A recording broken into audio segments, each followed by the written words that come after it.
A ver, señora concelleira, é triste que despois de 4 anos a única resposta ou a única argumento que encontre para defender a súa non xestión é dado lo que nos encontramos. Porque iso xa define moito que fixo vostede nestes 4 anos, é dicir, falar do que se encontrou e non facer nada. Vostede fala do que se encontrou, pero vostede non fala que vostede están xerando de deuda neste asuntamento 150.000 euros mensuais,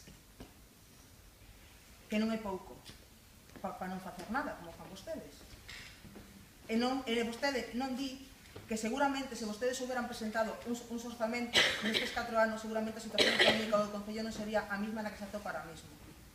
Iso é que vostede oculta, é dicir, vostede é moi fácil falar da herencia recibida, parece que ten o discurso ben aprendido do seu partido en Madrid, que tamén falan da herencia recibida, e non falan do que vostedes fixeron. Ahora mesmo estamos falando da xestión vosa. O informe de intervención é relativo ao plan de asuste, que fala da xestión do Partido Popular, porque o plan de asuste aprobouse no 2012, non se aprobou ni no 2008, ni no 2007, ni no 2009, no 2012. E creo que vostedes estaban gobernando daquela. Entón, por favor, se vostede se remite ao plan de asuste e nos explica, e volvo a repetir as preguntas, porque parece que ou non sabe respondelas ou non as quere escoitar, cal é o motivo porque habendo xubilacións e prevendo unha amortización de prazas neste Concello, non se conseguiu cumprir o plan de asuste, que prevía unha reducción de un aforro de 319.000 euros.